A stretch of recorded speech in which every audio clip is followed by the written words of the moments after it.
Chapter 8, The Missing Years. So, if there was ever a kind of chill period in my life, not really, but sorta, it was probably right after I got out of jail in 2005. I was just trying to figure things out.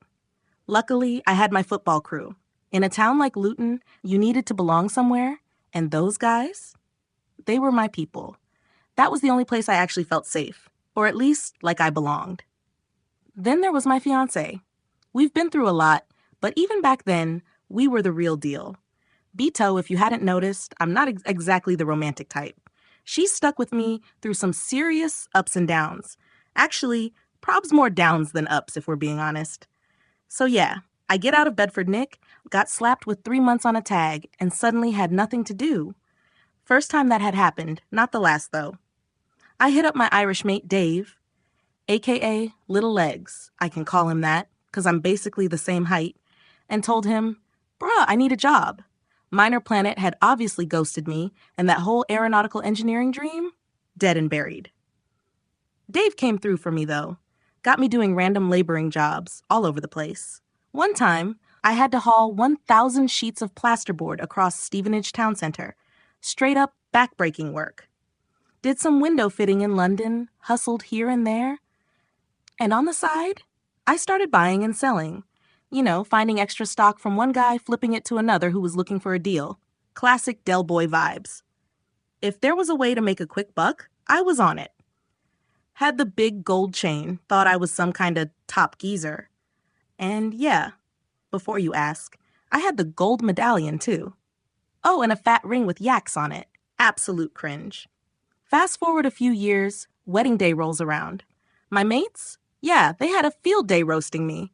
I mean, I'm 5'6", not exactly towering over people, but considering my mom's only 4'8" and wears kids' shoes, I'm practically Shaq in my family. My brother was my best man, right? So mid-speech, I hear these weird noises from behind the curtain. Suddenly, a tiny dude in a matching suit walks out, holding a bottle of blue WKD, which I used to drink, obviously. He's like, I hate the world, then opens his jacket and pulls out perfume and Ray-Bans, because duh, I used to sell them. The whole place, and honestly, so was I. Legendary moment. Business hustles and police drama. Now, was everything I was flipping 100% legal? Did I pay every penny of tax? Obviously. Lol, as if. Eventually, when the cops came for me, they tore through every single financial record I had since I was 18. They were desperate to find something dodgy. It got so intense, I'm surprised they didn't send me for one of those stick-a-camera-up-your-arse medical exams. But guess what? They found nothing.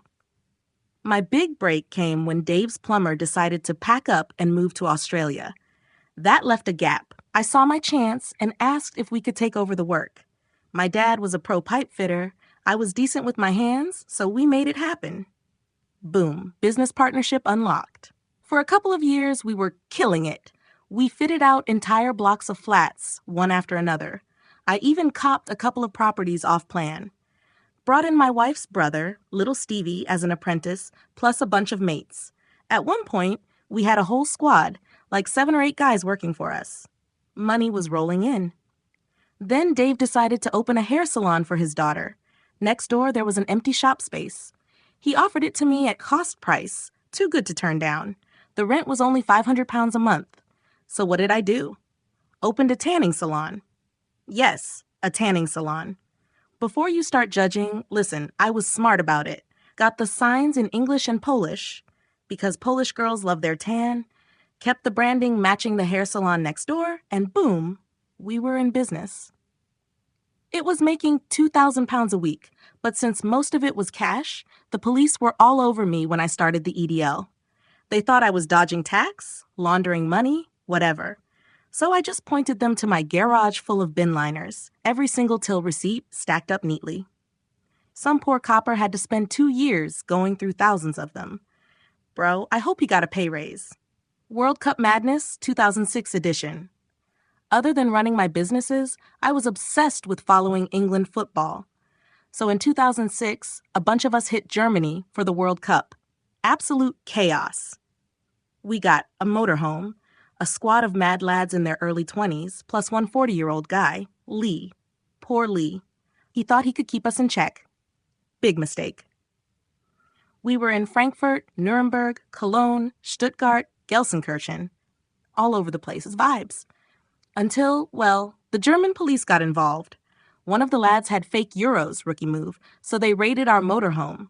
I got cracked on the head, blacked out, woke up in a hospital with a police guard at the door. Not ideal.